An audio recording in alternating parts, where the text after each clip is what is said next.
My name is Winnie Rijn, and I am from the USA. I currently live in Manhattan on the Upper West Side of New York.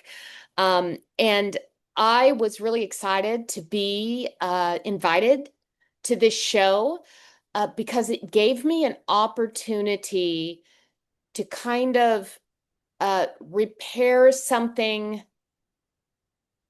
elusive that wasn't necessarily physical. I was really drawn to the description of the show and the challenge that it presented to me. I do a lot of different kinds of mending, of course, clothing. Um, I started mending out of necessity, but I've also taken a lot of classes. I love to take classes. I love to take online classes. There are so many gifted textile artists so willing to share what they know and their culture and their technique. I like to take mending classes from all over the world because the goal is the same, but the approach is sometimes very different. Um, I've been working in textiles only since probably 2018. I've always been a stitcher from my youth, but then I was primarily a jewelry designer in my professional career. And in 2016, right after the election, and then forward, I've been working a lot in textiles and started a deep dive in textiles in 2018 when my youngest went off to college and my husband and I came to New York so that I could participate in a 9-month residency at a textile arts center. In my early career, before I admitted that I was going to be an artist, I was a technical writer for a software company. So I wrote how-to manuals. So a lot of my approach with my bodies of work is how to do something. I have a body of work, how to dismantle the patriarchy, and then kind of went about it through an iteration of interventions into menswear. Right now, I'm working on a project, how to mend history. So I'm working on a series of interventions into American flags. And that kind of overlaps a little bit with the work that I'm showing. That was the work I was primarily doing when this show um, came to my attention. And this work about mending history involves kind of my family history. I grew up in a military family. My father was in the military his entire career, and I grew up on military bases in the United States.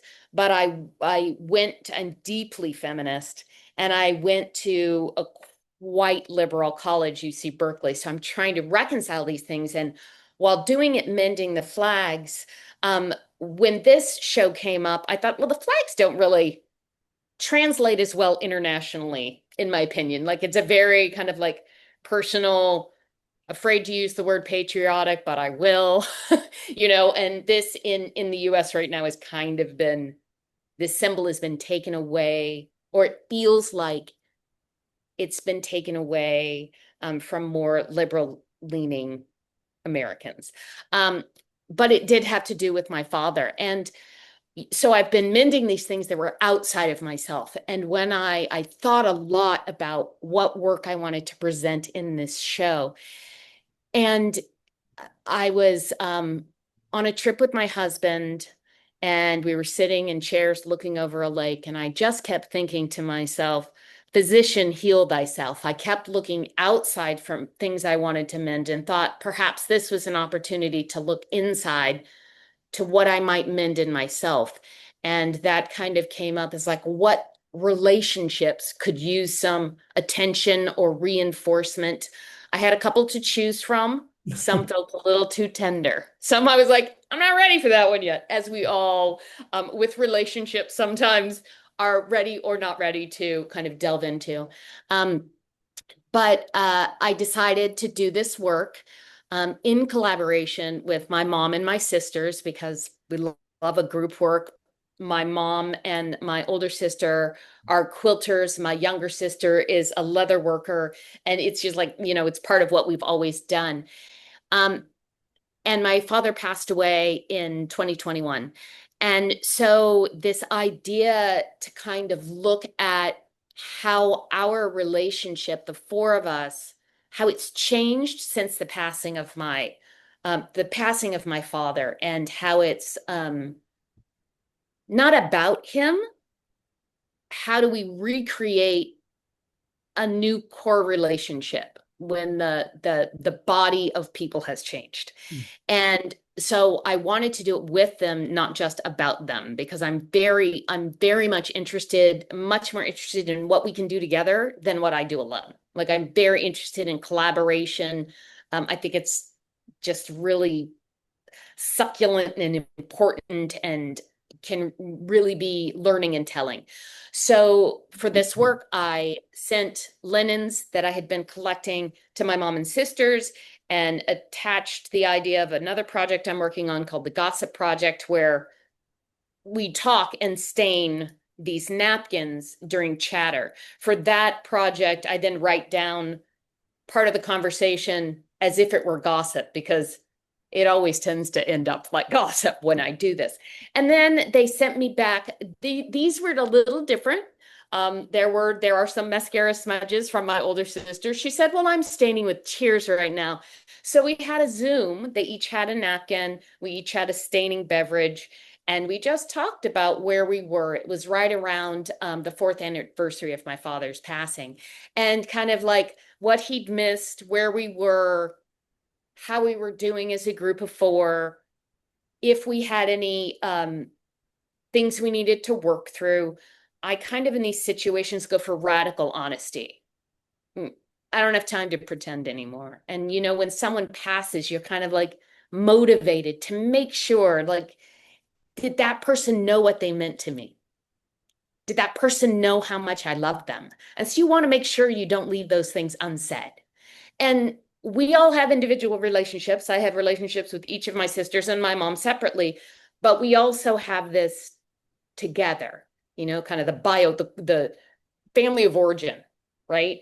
And how do we proceed? And it has been very interesting since my father's passing, without him ever telling us.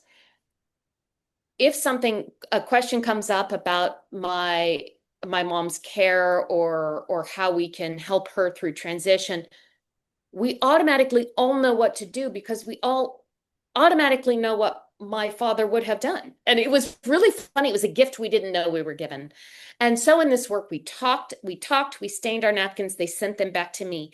And I was trying to figure out, how do I represent the bond, but also what was missing? And so that's, when I decided, I attached one of his kerchiefs on the back of the piece, because it's still there, kind of almost ghost-like, and that we've created these new moments or bonds, and that's the weaving, each of us with a different color from our napkin. I did all the stitching on the napkins, one color each. They're quite close in color, because I kind of like just a light in range moment. But there's like an up and down and a back and forth, and between each set, but also the four, and that strength. It was interesting. My daughter, when she saw it, and it was before I had decided how to treat the back, because I didn't cut the back out until afterwards. So I simply needed, first of all, the support for the weaving, or else it would have become quite skewed. And she said, "Mom, this is really interesting. You're such a feminist," which I am. And she said, "In this work, like, your father's centered, and he's not alive anymore." And I said, "Well, that's true. And the relationship we have isn't about my dad. It's about the person that's missing. Like, it wasn't because he was male. Although I can't imagine, had it been my mother, that my father would have stained these napkins with me. I mean, he might have done. He was a great guy. And then I thought, well, will it be strong enough without the back? Mm. And so it was kind of a leap of faith for me. I'm going to remove this portion so that you can. I mean, I built a fabric. I did the weaving. It's a strong weaving. There are knots, there's structure, but will it hold? And I thought that was really interesting for me, with the what's broken, what remains, how do we repair and or reinforce, and will it be stable enough to do whatever work the mend needs to do? If it's something you're wearing, the mend is a totally different situation. If it's something symbolic, there's for me something about the delicacy that almost made it stronger, if that makes sense. So that's kind of what I was motivated by and how I wanted to approach the project. Thank you so much for giving me the opportunity to do it, because without the prompt, like without the idea of the show, I'm not sure I would have gotten to that work. Felt healing in a way that I did not imagine a repair or an art project would.